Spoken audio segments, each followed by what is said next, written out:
Hi everyone, good afternoon, welcome along to the Transfer Show. Carve's here, Darmish is here. We might be just under 4 hours until the new Premier League season kicks off at Anfield, but there are still plenty of transfers to be done. Here's a little flavour of what's coming up this hour.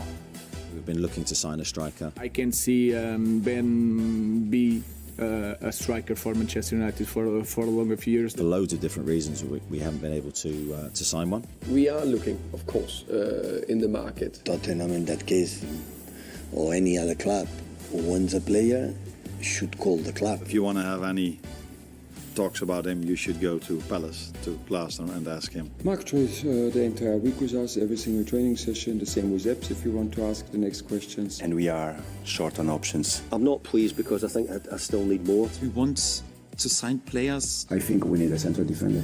We need time, it's not to do like this. How confident are you that he will be a Brighton player coming into the window? Very, very, very confident. Celebrate the start of the new season.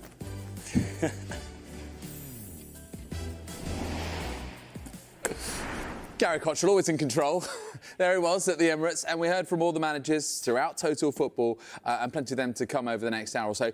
Where else to start than with the transfer saga of the summer so far? Eddie Howe says that there is no change with Alexander Isak's situation, but he insists that there is a way back for him at Newcastle. Howe believes the striker will still be at the club when the transfer window closes, but he's told the team to forget about him for this weekend and their game against Aston Villa. As we stand now, would you still expect Alex to be a Newcastle player on September the 2nd? Yeah, I at the moment I would, but I've got no change of feeling throughout the summer. It's not in my hands, but he's contracted to us, say that. Have you tried? Have you asked him if he would play tomorrow? I think those conversations, I mean, of course, I said many times during this summer I want him to play, want him to train, and of course I've had those conversations with him, but I think the details of those conversations need to remain private. Is there a way back for him to play for Newcastle again, whenever it may be? Yes, I believe there is, but of course discussions and talks would have to take place in order for that to happen. OK, as I mentioned, Darmish and Carve Solokol here alongside me. He said there, Eddie Howe, Darmish, that there is a way back for Alexander Isak. Do you think that there is? I mean, he must be sick now of answering these questions every single news conference. He just wants this saga sorted out one way or another with Alexander Isak, but it looks like it is going to rumble on. Is there a way back? I think Eddie Howe has to say there is, regardless of how he feels, whether he thinks deep down whether there is a way back or not, simply because, one, if Newcastle United do end up selling Alexander Isak, he needs to say the right things to make sure that the market value stays in a certain place. Some people would say it's gone too far because of how they perceive Alexander Isak has conducted himself here. But we have seen instances before where players maybe have come from even further back than what Alexander Isak is here. We'll be old enough to remember the Pierre van Hooijdonk saga back in 1998 when he effectively went on strike at Nottingham Forest, and yet he came back. And more recently, Carlos Tevez. Roberto Mancini says he will never play for Manchester City again when he refused to come off the bench in that Champions League game against Bayern Munich. And yet, by the end of the season, he was helping Manchester City win that dramatic title back in 2012. So, is there a way back? Eddie Howe says yes. On face value, we have to believe Eddie Howe because he is consistently having to answer these questions every single news conference. Whether he does have a way back, we don't know. He's not going to feature this weekend for starters, though. Interesting phrase that you mentioned there, Darmish. The way that he has conducted himself, talking about Alexander Isak. Carve, any sympathy for Isak? I think from a football perspective, no sympathy. From a human perspective, yes. And the reason I say that is there's definitely more to this than meets the eye. We don't know exactly what is going on. I don't think Alexander Isak is somebody who would just behave like this for no reason whatsoever. There was a very good column I read a couple of weeks ago by Martin Samuel who seemed to suggest that Isak thought that he'd been promised a new contract at Newcastle and for whatever reason that hadn't materialised. Having said all that, from a football perspective, there's absolutely no excuse for not training and playing for your club. I'm not sure quite what he's achieving by not training and not playing for Newcastle. he signed a contract with Newcastle. They're paying his wages. So surely the best thing for him would be to train and play. But if needs be, every day, send an email to the chief executive or, go and see Eddie Howe every day and say, look, I'm training 100%. When I play, I'll give 100%. But it hasn't changed the fact that I want to leave. I want a new challenge. The way he's gone about it, without knowing all the facts and without knowing what's going on behind the scenes, you would think it's not the way to behave, especially when you represent a fan base as passionate as Newcastle United's. OK, so that's the Newcastle side of things. But what is Liverpool's stance on the situation? Well, Arne Slot is adamant they need another attacker in before the end of the window. It's clear that with Darwin gone and Luis Diaz gone, and even last season we had 5 or 6 options, I think. Again, Diogo, I need to mention him as well. So yeah, that we need to have one more attacker, at least. OK, so that's pretty clear, isn't it, from Arne Slot Carve? And of course, it's always the way. The fixture computer loves to kind of, play its own role. And these two sides are playing each other a week on Monday. It'll be the Monday night football of match round 2, if you like. So what colours will Alexander Isak be wearing if he's at all involved? I think if I was a betting man, you would say that it's probably for the best if he sits this one out. If anything's going to happen regarding his future, perhaps the best time to do it is when this fixture is out of the way, because I can't really close my eyes and imagine him playing for Liverpool at St James's Park in just 9 days' time. But on the other hand, could he play for Newcastle? Eddie Howe said he still hopes that this can be resolved, and he's still got a Newcastle contract. So who knows, maybe in the next few days there could be some developments which would mean that he's welcomed back into the fold. But I would find it very, very difficult to imagine him playing for Liverpool at St James's Park a week on Monday. Yeah, it seems interesting in terms of just the timing. This fixture, it sort of splits the rest of the transfer window that we have left in 2. We have, before that game and after that game. And if we're still talking about this post that Monday night football, it'll put incredible pressure on that last week of the window. Well, I mean, Newcastle at least have been consistent in saying that Isak will not leave until they have a replacement. And we know that they are interested in Brentford's Yoane Wissa. OK, so tell us, Darmish, where are we at with this particular situation? I think Newcastle United now are expected to try and accelerate this deal with Brentford for Yoane Wissa. We understand that Wissa's representatives who are in the UK were assured that Brentford would engage with Newcastle once Brentford had an idea or an assurance that there was going to be reinforcements in the attacking department. Now, we do know that Dango Otara's move from Bournemouth to Brentford is now close to being finalised. Wissa's camp, for their part, they are ready to finalise any kind of personal terms that need to be tied up with Newcastle in advance, they hope, of a move to Newcastle, because he's made it clear he doesn't want to play for Brentford again. That's his intention, not to do that again, Yoane Wissa. And his intention is he wants to go to Newcastle United. He's 28 years old. He feels he is not going to get this opportunity again to play in the Champions League, to play for a club like Newcastle United. He sees this as almost like the last chance saloon for him in his career to be able to get a move like that. You mentioned about replacements for Isak. I don't think Wissa would be seen as a replacement for Isak, though, because you've got to remember they also lost Callum Wilson when his contract expired and he didn't sign a new deal at Newcastle United. I think Yoane Wissa will probably be seen as a replacement for Callum Wilson. That leaves a potential replacement for Alexander Isak if he leaves. We don't know whether that's going to happen yet or not. But look, Newcastle United have been trying the entire summer to bring in an out-and-out striker, Benjamin Sesko.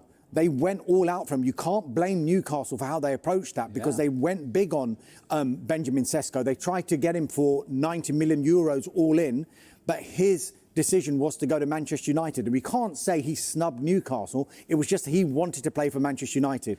And the same can go for Hugo Ekitike. They went big on Ekitike as well, 70 million bid, but he decided he wanted to go to Liverpool. So who's left?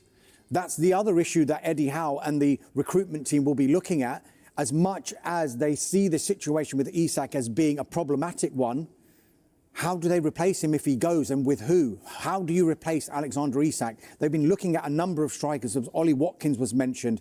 Nicolas Jackson, they're keeping an eye on as well, who wants to explore his options at Chelsea. So are those players good enough to replace Alexander Isak? Even the other players we've mentioned, Ekitike and Shesko, would they have been good to replace Alexander Isak? So it's a bit of a problem here for Newcastle United. The one thing I would say, though, they do hold the cards in one sense, in that he's still got 3 years left on his contract. So they can say, get your, buck your ideas up, you're staying, you're under contract. Yeah, I mean, it just goes to show, doesn't it? This is the pool that Newcastle are fishing in, and these are the competitors they have to face to get those top names. But, however, it's worth saying, Jacob Ramsey has agreed a deal to join Newcastle, hasn't been registered in play against his former club. Eddie Howe said earlier that he didn't think Ramsey would be involved, even if they did get a deal over the line in time. So keep a very close eye on Newcastle. It's one that you sense is going to keep bubbling along right until the end of the window. And, of course, that really is Alexander Isak and how it affects everything else as a result. Right, let's talk Carlos Baleba now. And Brighton boss Fabian Hürzeler is confident the midfielder will still be at the club at the end of this summer transfer window. We know that Manchester United are interested in the 21-year-old, but it would be a costly deal to do. Very, very, very confident. Yeah? Yes. Any particular reason why? Just my I didn't see any change. He only changed his hairs, so I think that was the only change he made the last 2 weeks. But overall, he seems to be in a really good place. He's enjoying it with his teammates. He's enjoying it being a Brighton player. He's very grateful to have the process he had in the last season. So I didn't see any big change, and he's an option to start for tomorrow. Yes. His first words there were very, very confident. Why do you think Fabian Hürzeler feels so confident? They hold all the cards, Brighton. Carlos Baleba has got 3 years left on his contract. Brighton have got the option to extend that for a further year. They don't want to sell. They've got no intention of selling. And because of his contract situation, they are under no pressure to sell as well. And I think also the price would be pretty prohibitive to Manchester United, and that would make it an almost impossible deal to do as it stands, because I'm sure we'll talk about it later about the number of players that Manchester United want to get money for because they want to offload. But I think Brighton will look at Carlos Baleba and they'll compare him to Moises Caicedo. And the noises coming out of Brighton are saying that he's actually further in his development at his stage of his career than Moises Caicedo was at that stage of his career. And what did Moises Caicedo go for? £115 million to Chelsea. So why can't Brighton say, well, if Moises Caicedo went for that, that's going to be our starting point with Carlos Baleba. As far as Manchester United are concerned, their focus clearly is going to be on the Premier League opener. They have signed 3 new forward players. They've revamped that front line with Matheus Cunha, with Bryan Mbeumo and with Benjamin Sesko. Yeah. But Ruben Amorim, in his news conference earlier on today, was asked the question, what chance a midfielder? And this is what...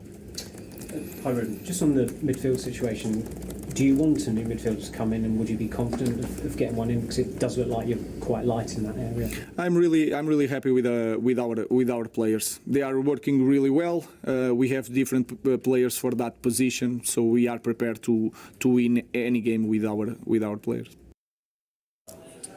Well, in terms of trying to transform their fortunes, Manchester United are definitely backing Ruben Amorim in the transfer market. That's fair to say with that front line. But how significant a change would it be to get in a player like Carlos Baleba, despite the fact, as Darmish has said, this would be a difficult deal to do?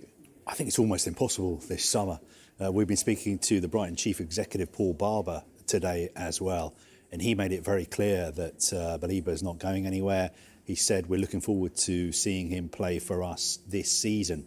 So I still think United need to bring some more players in before the window closes. Yes, they've done a lot of business across their front line, but they do need, I think, reinforcements in midfield and perhaps in defence, and there's still question marks over the goalkeeping situation as well. But I don't think it's going to be Baleba. Baleba maybe will have to be one for next summer, but if he has another really good season, his value is just going to keep going up and up and up, even though his contract situation is going to obviously develop, because he'd only have 2 years left on his contract next summer, although I don't know if Brighton have got the option to extend that by another 12 months. Well, one thing I would say about Manchester United is, before the window even opened, and how last season when they finished 15th in the Premier League and they lost that Europa League final to Tottenham Hotspur and Bilbao as well, I think most pundits and most experts were saying this is not a one-window fix. This is 2, 3, 4 windows it's going to take before Manchester United can really begin to challenge again. But because the window started so well for them, Matheus Cunha came in really, really early in that window. Bryan Mbeumo, there was lots of talk, and even though it was only sorted out a few weeks ago, there was a knowledge that that deal was going to happen. So people were getting pretty excited. Look, Cunha's done, and Mbeumo's done. Oh, can they get a striker? Oh, they've got Sesko. And now they're getting a little bit greedy, for want of a better word. Oh, why don't we just sign the midfielder now? And they're thinking about, oh, we could challenge for top 4 here. Whereas I think if you go back and just take a step back, I think most experts would agree that it's going to take a little bit longer than just this one window. And sometimes, because of the players that Manchester United need to unload, and also the money that they need to generate to be able to replenish this window, it's nigh on impossible to do every single position in one transfer window. Yes, they would love to bring in a midfielder. That's why there is this interest. And one thing I would say about the Belieber interest is, because it is out there and because Manchester United might have explored the conditions of a deal, we know how transfers work. Manchester United and other clubs do not go and express an interest in a player blindly. There must be some sort of encouragement somewhere along the line that maybe the player might think, you know what, I might be open to that move. But that is completely separate here to what Brighton's position would be, because even if Carlos Belieber just say he did want to go to Manchester United, Brighton can just say, well, you're not going anywhere. You've got 3 years left on your contract. We've got a year's option. And if we are to let you go, then it's going to be over £100 million. And people will say, well, you can compare that to the Alexander Isak situation. And so why are people saying, well, it's still potentially going to happen to Liverpool? Because we haven't really heard of any disunity or disharmony with regard to Carlos Belieber at Brighton. No, those are very distinct in that respect. Yeah, that's the big difference. Yeah, I think it's interesting because when you look at the amount of money spent, you know, Liverpool have spent almost £300 million. That's without Isak, if it does happen. Chelsea have spent around £250 million.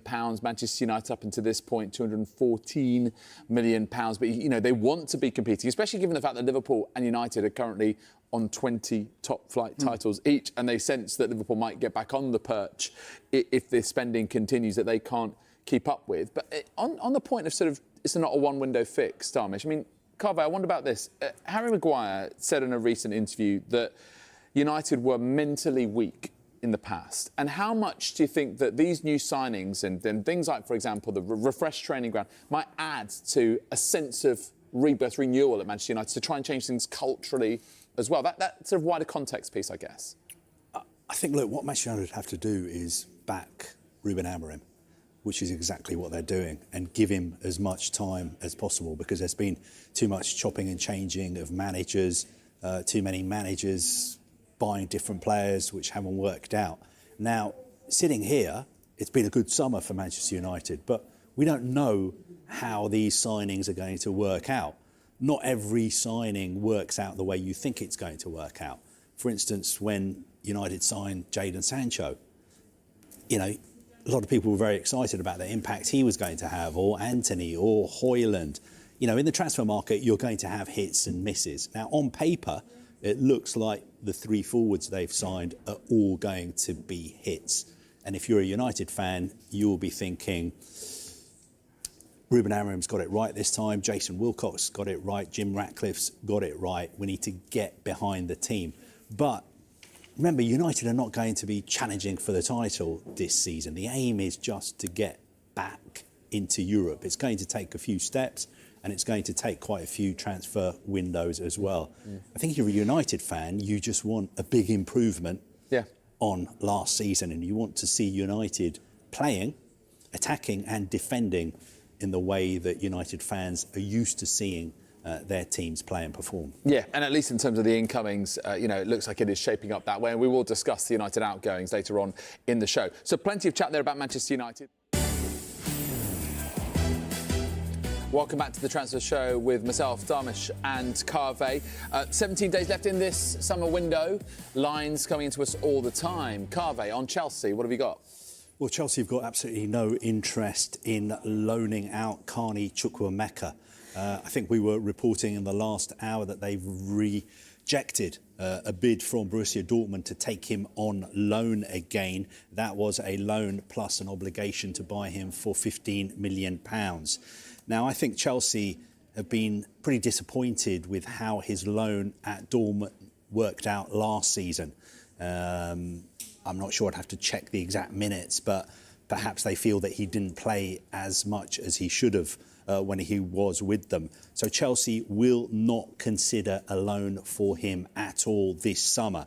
If anybody wants to sign him, they're going to have to sign him on a permanent deal, and offers will have to be close to his £40 million release clause.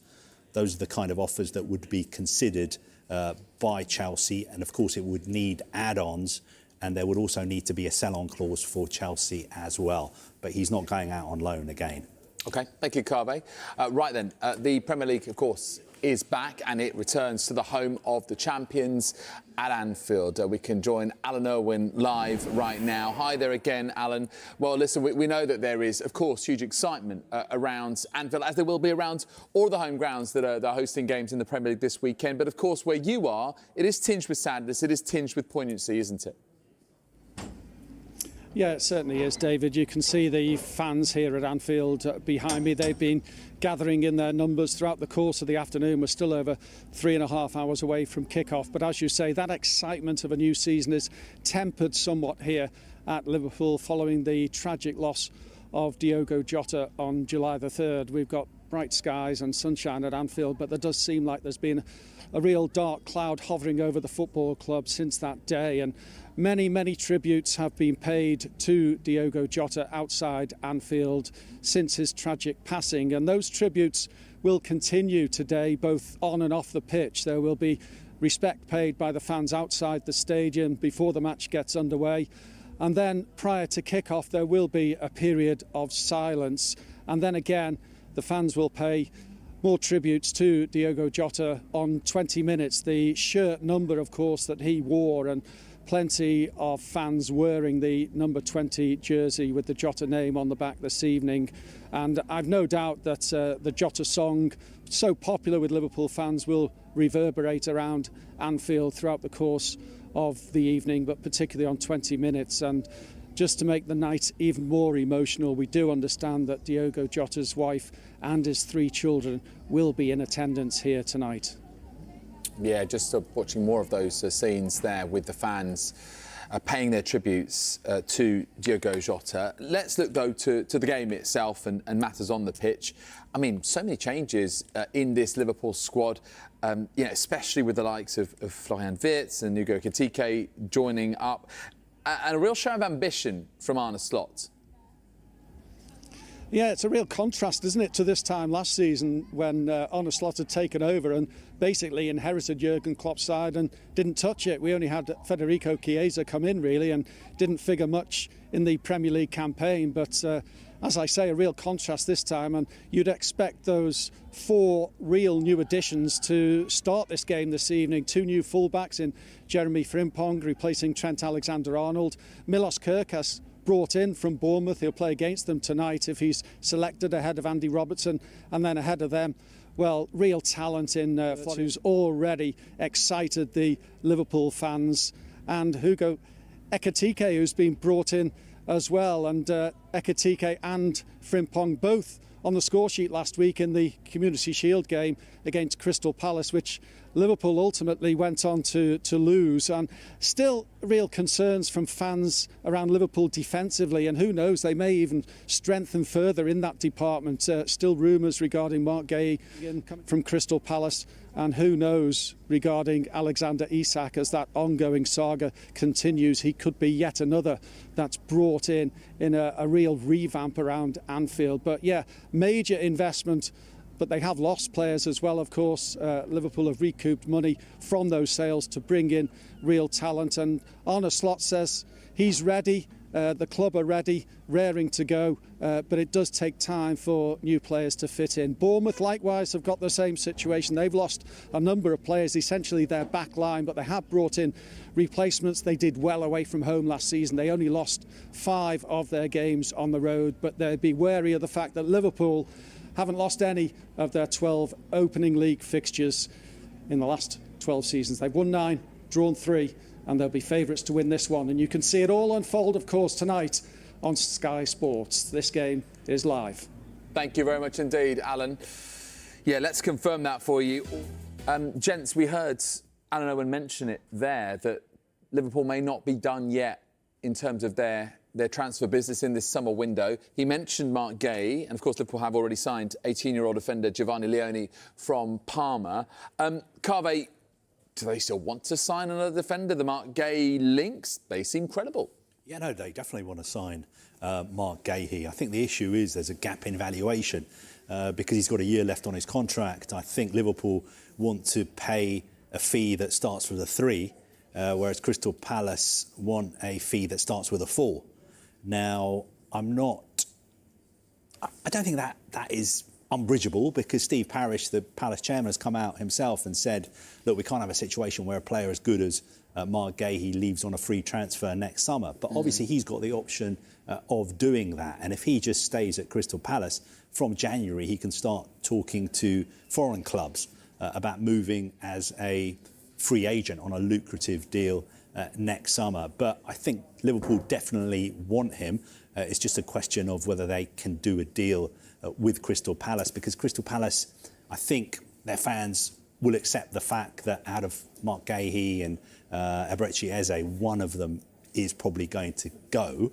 We just don't know which one yet. I would also add to that, Mark Gay will have something to think about as well. He's got a World Cup, of course, at the end of the season. Minutes, yeah. And if he stays at Crystal Palace, he'll be captain. He'll be guaranteed to start, you would think, every single week. Yeah.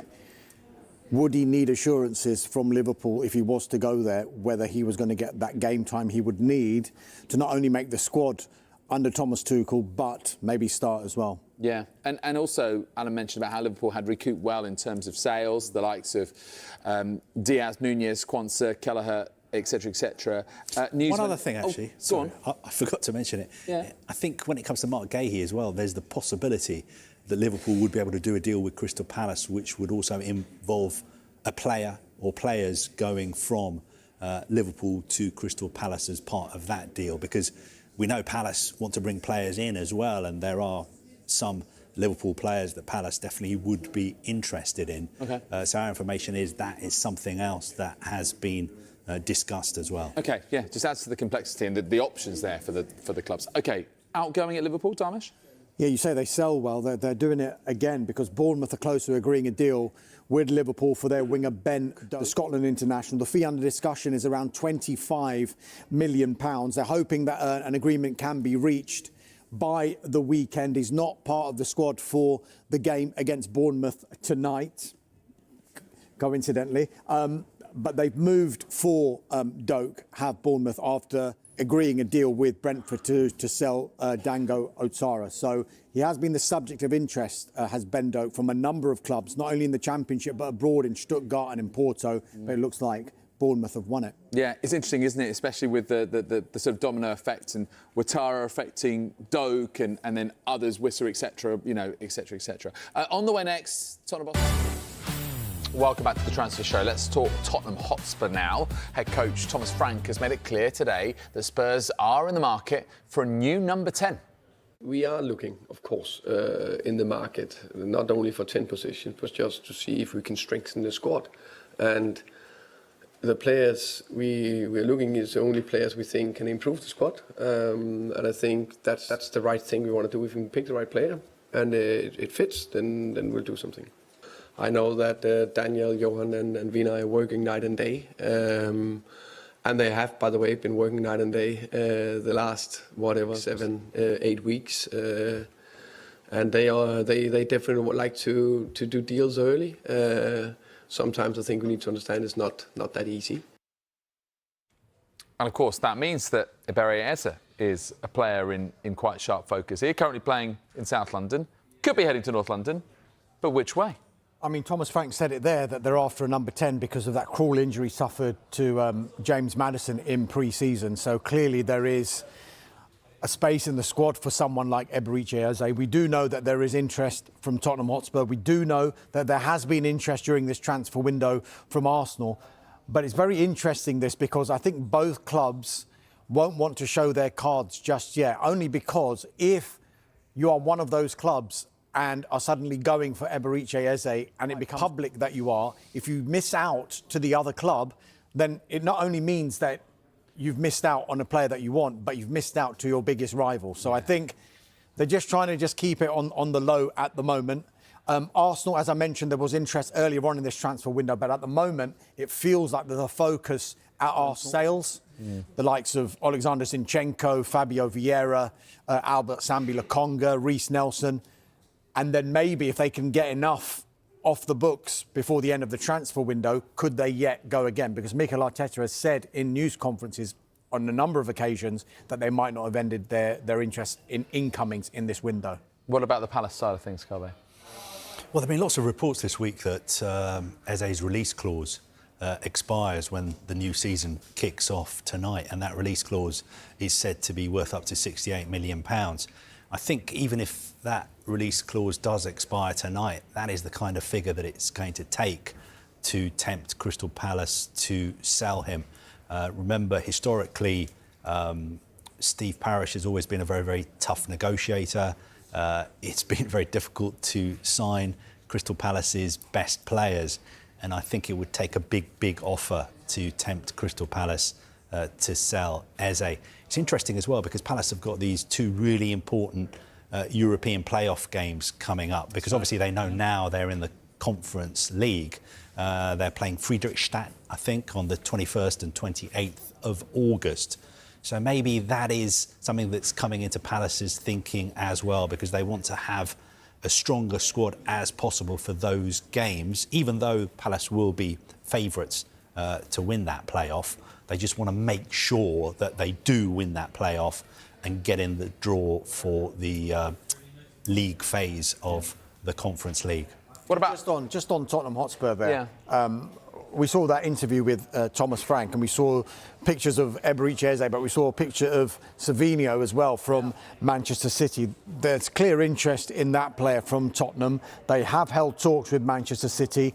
City do not want to sell. We think it would take a huge offer for them to even consider a sale. Now, Pep Guardiola held his news conference ahead of their opening game this weekend, and he was asked about Savinho's future, and he was pretty adamant about it. Listen, this three or four or six press conferences before that were going to ask me that. I don't know. It's Tottenham in that case, or any other club who wants a player should call the club, right? And it's the same like we do. So only I'm concerned right now today that Savinho will be with us until the rest of the season, and hopefully for many, many years, because with 21 years old, with the potential that he has, play a lot of minutes, he has to improve. Improved in the final decisions, but he's an extraordinary player. Otherwise, he would not play more than 3,000 minutes in the other one. But if at the end, as always, the desire of the players prevail above everything. But after that, they have to write to agreement with the club, and with the club is not don't take agreement, the player will be here, because in one moment the club spend money on that players. I know that's always been your stance, that if players don't want to be here, then you're happy to let them go. Have you spoken to Savinho or even Ederson about staying here for next season? Have you had that conversation? I never played. If they want to leave, they will come to me. So I'm working with them because I'm here. If they want to leave, they will knock my door.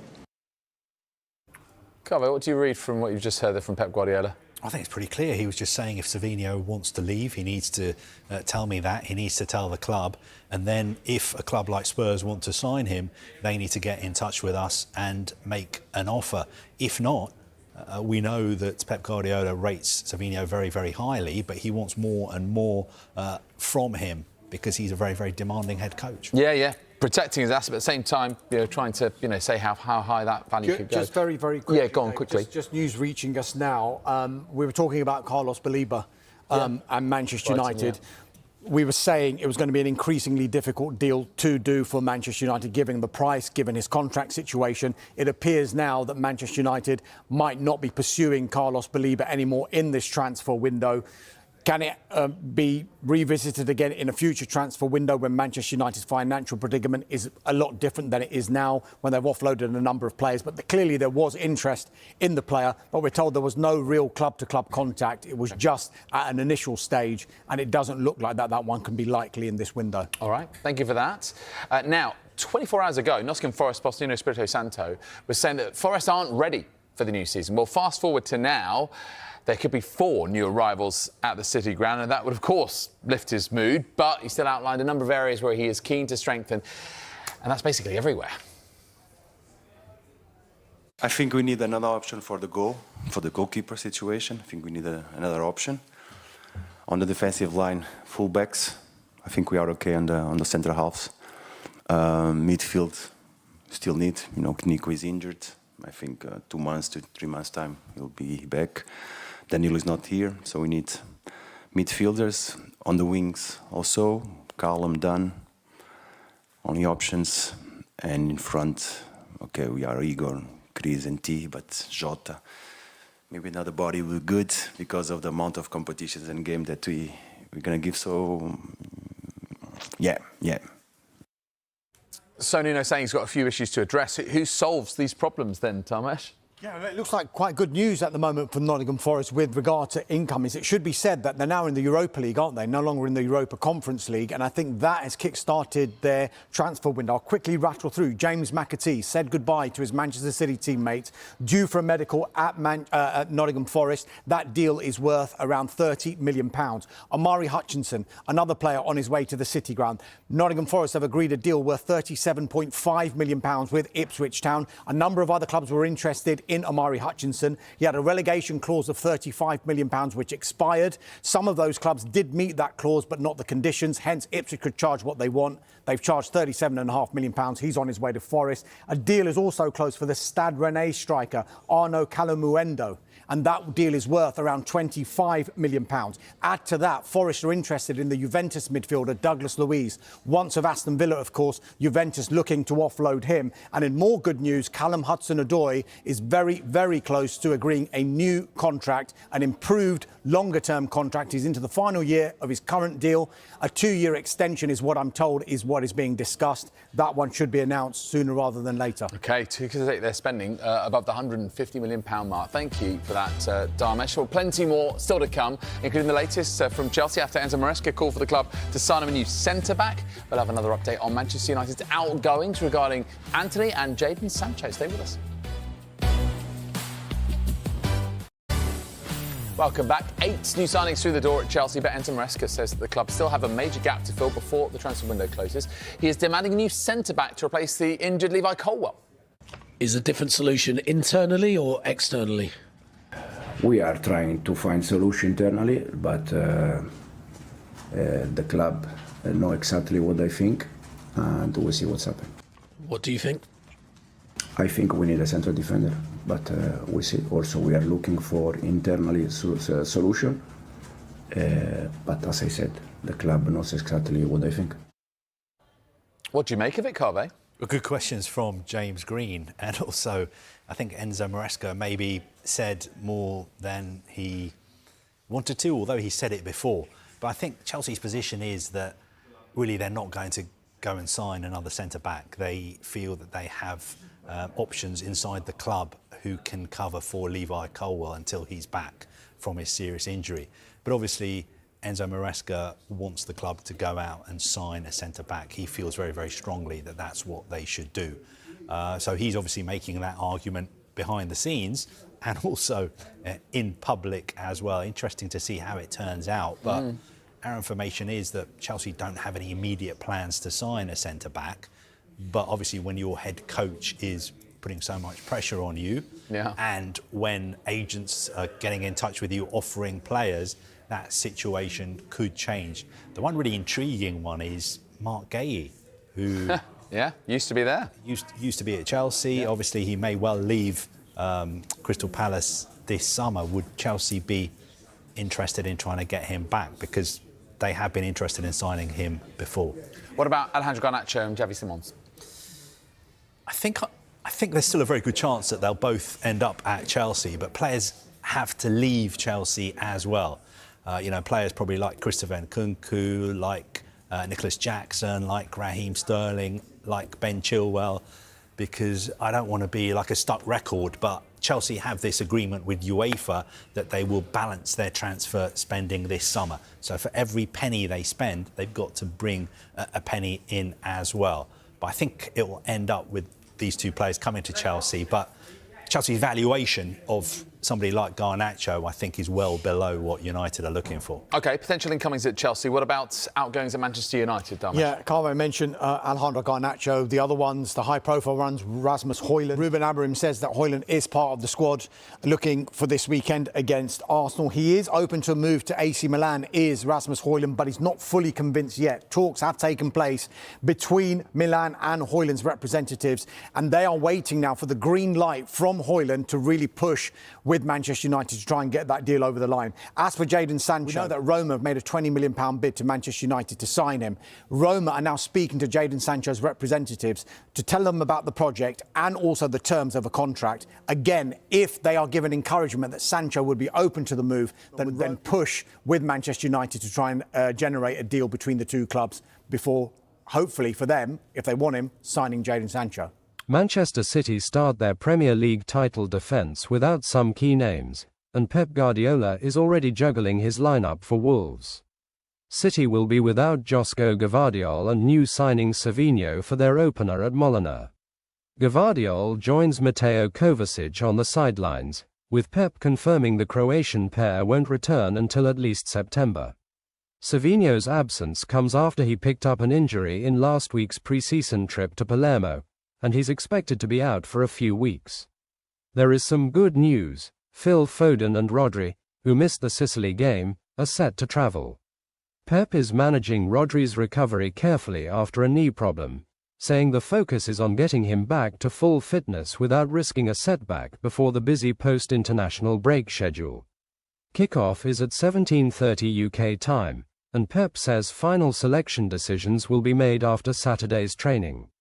No Gvardiol, no Savinho, but could Foden and Rodri still make the difference against Wolves? Let me know your predicted City starting 11 in the comments, and stay tuned to Sport Lab for more Premier League updates.